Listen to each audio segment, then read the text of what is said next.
Oscar Wilde. Oscar Wilde started a lot of conversations. He was a conversation starter, not just directly, but in society. Unfortunately, not all the conversations he started he would want to partake in. So, you're probably like, why should I write a love letter like Oscar Wilde? I talked about this before in my Lord Byron video, but go check it out. I loved it. He is such an interesting character. I love an interesting character. I love a complex, bad person. Yeah, you could say that about Lord Byron, but such an interesting character. Go check that out. But Oscar Wilde, also an interesting character.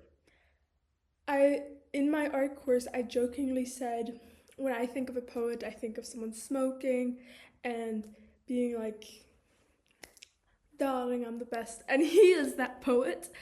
I'm gonna be super honest with you. I'm a poet. I wrote poetry. Go check out my books. I don't read poetry. I've read I read in total, like cover to cover, 2 poetry books, and that was because a friend gave them to me as a gift. And I was like, okay, I'll read the books. I don't know why I've never read poetry, like consumed it that way. Probably because I write it. So I'm like, it's not that I'm thinking I can write it better, but I'm thinking I can write what I mean. So I'm not against reading poetry, obviously I'm not, but it's interesting to do this, like writing love letters like different poets, the series that we're gonna keep on going with. It's a really interesting thing to do because I'm getting exposed to a lot of new poets as well. So yeah. Okay. Oscar Wilde. Wilde was the right name. Whoever named him, that was the right last name. So we'll give you first. Why should you write like a poet? Why should you write a love letter? I said this before, I'll say this again. This is the equivalent of women having the ability to just like magic wand and look like a Victoria's Secret model or Sofia Vergara or Beyonce. Like, sure, can you still be rejected? Yes, on the basis of other things, for sure. But, I mean, makes life easier, you know what I mean? And that is love letters. I don't mean like letters, I mean love letters. If you like someone, buy them some chocolates and look at another video. This is not the one for you. But love letters, they're magical. They're magical. There's something magical about love. And there's so much science and so much psychology and so much like literal things that we're learning and have learned about love. But then there's the magical element of it. And poetry and love letters explores the magical element of it. And the thing of the love of magic and the magic and love and the love of magic is you can always just kind of grasp it. It's not something you ever really hold, but love letters are like a snapshot of a photo of grasping it. Does that make sense? If not, that's okay. I'm a poet. I don't have to make sense. So, we'll give you some pictures. We'll introduce. That's why you should write a love letter. And that's why you should write a love letter like a poet. So, I gave you in my Lord Byron video examples of who he is like. So, Oscar Wilde. I'm going to actually give you more abstract examples with Oscar Wilde. He's the person at the back of the class. He's a little bit arrogant. He's a bit arrogant. He fancies himself a lot. He is the type of person that's like, I hate myself, but if you're in love with me, I get it. That kind of person. That's kind of his vibe. So let's show you some pictures because I love a visual aid, and then we'll read you some quotes. We're kind of introducing him to you. And then we'll get into it. But we're already into it. We're already here. Okay. This is him. Can you see him? You might want to see his face. Okay, let me zoom in. Oscar Wilde. Okay, you saw him. So, let's read a couple quotes so we get a feeling of who he is. All things in moderation, including moderation. I love this. Also, I think we'd be friends, except for the fact that we wouldn't be friends because you're going to hear some details about his personal life where I'm like, we wouldn't be friends. but he said so many things that I agree with, and I agreed with them before I knew he said them. I've thought them separately, which is a thought I've experimented with often, is do thoughts and poems, not poems, do thoughts just exist in the ethers and whoever picks them up, or are they built in your own mind? I think they're built in your own mind to a degree. It's just a thought I'm exploring. There's a lot of thoughts I have zero answer to, and they're just also interesting, like what ifs. Okay. Be yourself, everyone else is taken. That's a quote I've read before. I did not know it was from him. Art is the only serious thing in the world, and the artist is the only person who's never serious. I agree. I agree so much. I may not agree with you, but I will defend to death your right to make an ass of yourself. You're getting the vibe of him. He wears a suit to class, but then he's class clown. He takes himself, he's like the intellectual version of I'm too intellectual to be smart. I'm too to even try to be smart. Like there's the nerd in the class is like, and he went to Oxford, so I'm sure he studied. But the vibe of of the information I've gathered, he gives very much the vibe of, he takes the sentence, oh, if you studied more, you'd be even smarter, and he takes it as a compliment. He sees potential as a compliment. He's very in love with himself. But then again, not. He's interesting. He's difficult to define. Okay. Religion is like a blind man looking in a black room for a black cat that isn't there and finding it. So we can guess he was not a religious man. I'm also giving you the background of these poets because I think it's important to select a love letter type. Like, you're learning how to write these from these different poets, and you can write from each of them. But it is also important to understand your own type. Are you the uber intellectual and you fancy yourself so smart? There's nothing wrong with that.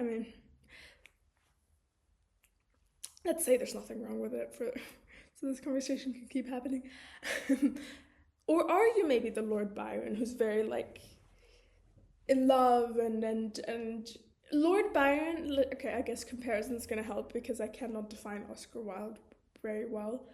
Lord Byron is very dramatic and I think they're also born in different eras.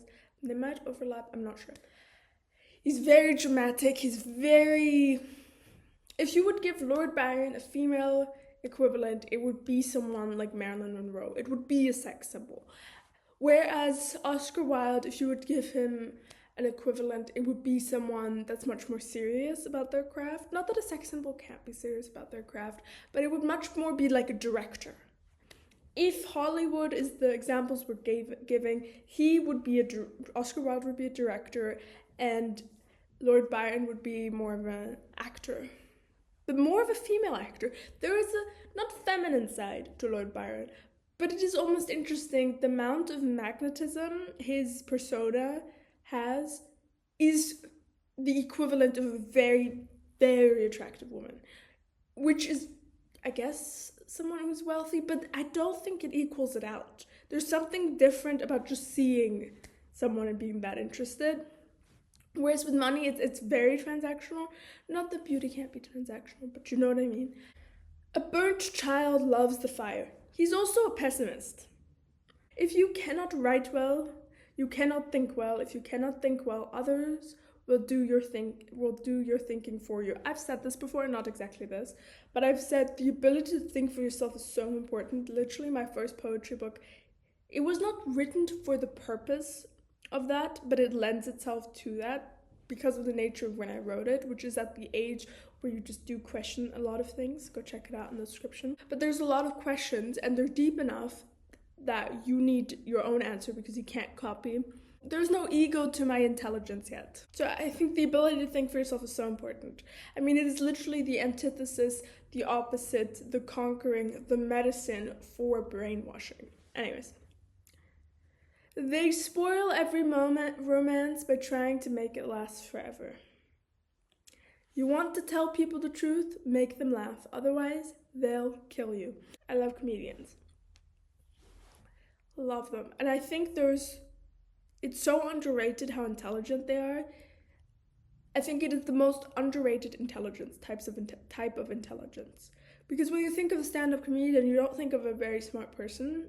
At least, like, that's not something I associate with that by the word itself. But then you watch certain stand-up comedians and you're like, you're so intelligent. You've made some of the best points I've heard. Anyways, never love anybody who treats you like you're ordinary. I am so clever that sometimes I don't understand a single word of what I'm saying. This is a little bit how I feel when I'm editing my own books. Yes, this is arrogant. Arrogant away. Leave it in the comments. How many stories of arrogance do you give me throughout this video? But that's very much how I feel. Sometimes I'm like, I understood that. I thought this was smart, but maybe like I've gotten dumber because I do not know what I said.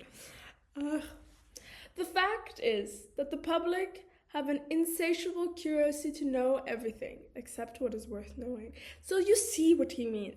This is it. It's arrogance and it's putting people down. And it's not putting people down by putting them down. It's putting people down by thinking he's up. Lord Byron does not give that impression. I guess I'm comparing the two because those are two English, well, actually he's Irish, we'll get into that later, poets. But Lord Byron does not give that vibe. Lord Byron gives very much this like vibe. He wants to soak up life and live it and experience people, and even the people where it's very casual, you get this feeling of like, you know what I mean? Pulling in. Whereas him, you get the feeling of looking down, observing very interesting observations, but looking down. And him being like, how can a woman be expected to be happy with a man who insists on treating her as if she were a perfectly normal human being? The aim of life is self-development. To realize one's nature perfectly, that is what each of us is here for. People are afraid of themselves nowadays. It's so interesting that poetry never stops being true because people never stop being people. And they're not talking about inventions and they're not making up the newest trend. They're just talking about people, and people are people are people. I feel like that's a quote. People are afraid of themselves nowadays. They have forgotten the highest of all duties, the duty that one owes to one's own self. Hard work is simply the refuge of people who have nothing to do. So now that we've introduced you to this British/Irish man, who is very scandalous, we'll go into his life a little bit, and then we'll read you the love letters, because we've got his love letters. Also, the privacy invasion is insane, but I'm benefiting from it, so I shall not complain. Okay, Oscar Wilde, sex scandals, which leads to prison. He had a wife, he had relationships with 16 and 17-year-old boys, and was an individualist. Oscar Wilde was a playwright, novelist, essayist, critic, poet, wit. He studied at Oxford. I did not study at Oxford, I just bought a hoodie. He believed in beauty, in dresses and furnishing, certainly, but also in art and human relationships. He is often written about though his Irish nationality were basically an accident, and to all intent and purposes he was an Englishman, but his sense of himself as Irish was strong, and politically he was a supporter of Parnell. So he married a woman, he had a love affair with a man, and the biggest takeaway I found with this love letter is how in love he was. I don't know if the media does a great job and I don't know if the media's job is to do that, but I don't know if the media does a great job of showing love with anything that's not straight. Lesbians falling in love or gay people falling in love, you see that less. I feel like it's so sexualized. Maybe I'm wrong. But I think it's such a beautiful love letter, and I was like, I've never seen it like that. Romantic element, there's very few and far between shows and movies that portray it as romance and not just like they were hot, I was hot. Like, I don't know. And maybe that I'm watching the wrong shows. If you have a movie or show you'd like to recommend that shows the depth and the romance of it. Like, My Oxford Year, Romeo and Juliet, this, that, there's so many like beautiful romantic, and they need to be, and I want much more of them, of straight couples, but I don't feel like there's a lot of movies representative of people falling in love that are not straight. There's representation of them existing and being sexualized and them wanting to hook up with each other, but I personally have never seen it be so romantic. And I don't know, I feel like that's a gap in the market. Maybe I'm wrong. Okay, and I think it should be, because this love letter is so beautiful. Okay,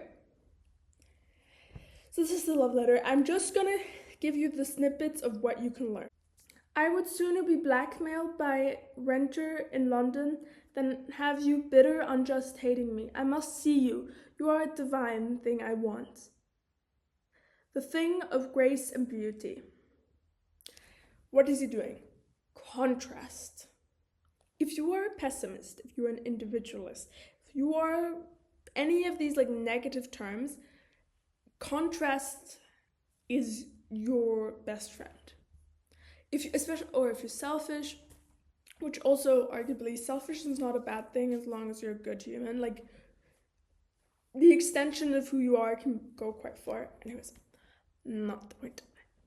If you are any of those things, being like, I'd rather be in pain for 1,000 days than to see you in pain for one, is a beautiful thing to say. You have to mean it.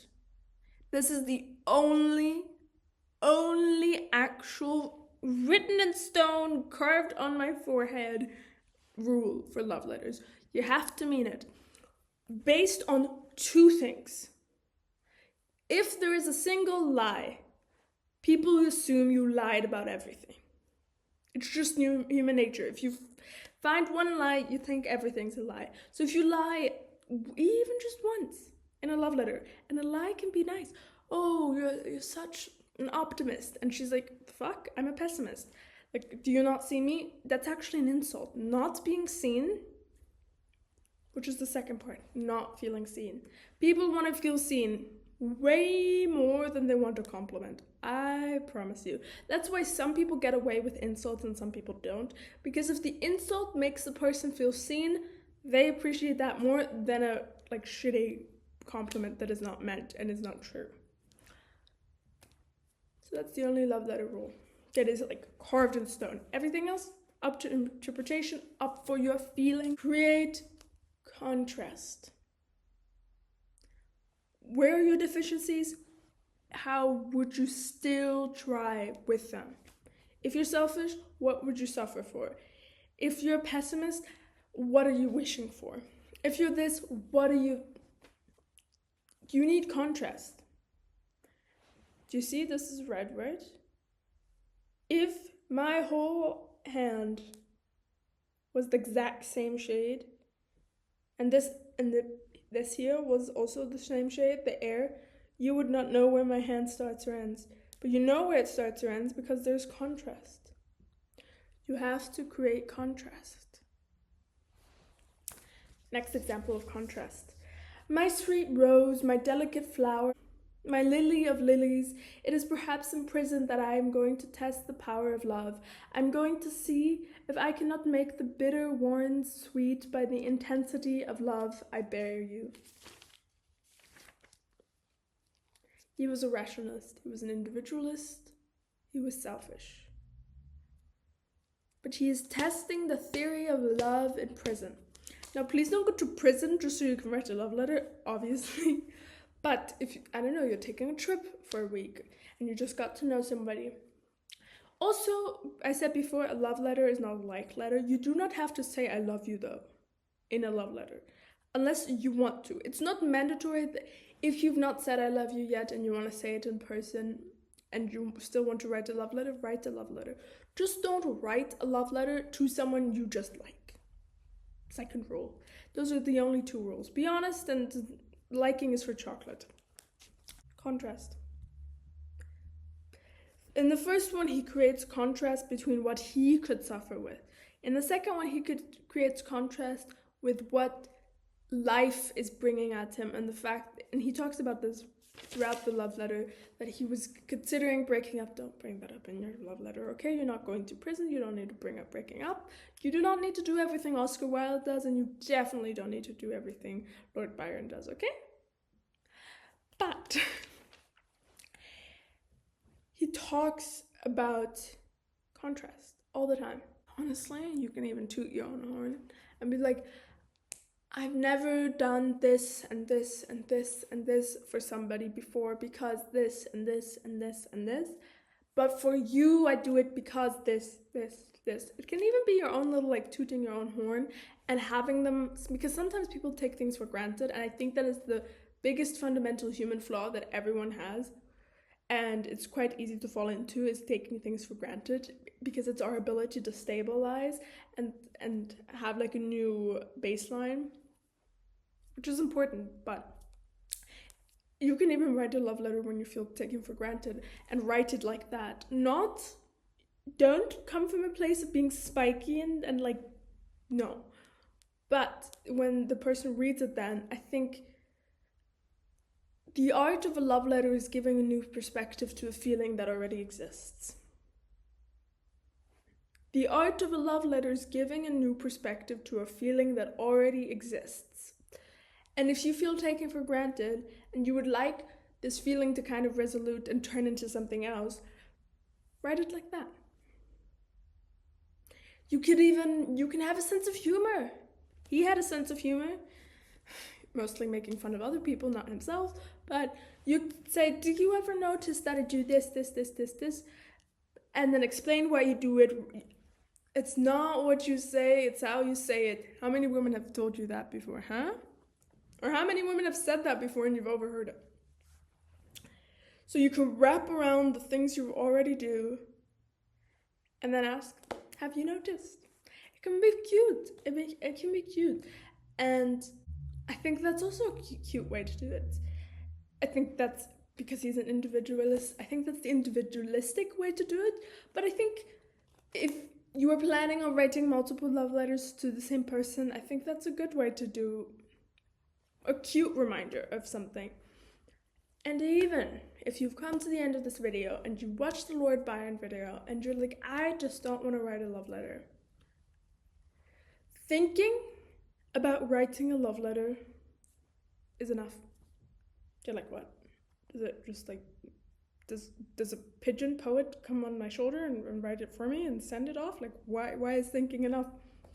Because viewing someone with the mindset of, what can I love about them? What do I love about them? Or what do I give to them out of love because of this? That's enough. Because at the end, it's all a feelings game anyways. So if you feel different, you've already won. Don't forget to like and subscribe. If you have a poet you want me to check out, please let me know, as well as a singer-songwriter. I've done one about Taylor Swift, but also overall writing. That was about, let me know. And if you have any questions, let me know. If you want to draft out the love letters in the comments anonymously and want me to give you some tips, oh, no idea I had there, please do so. I will respond to every single one.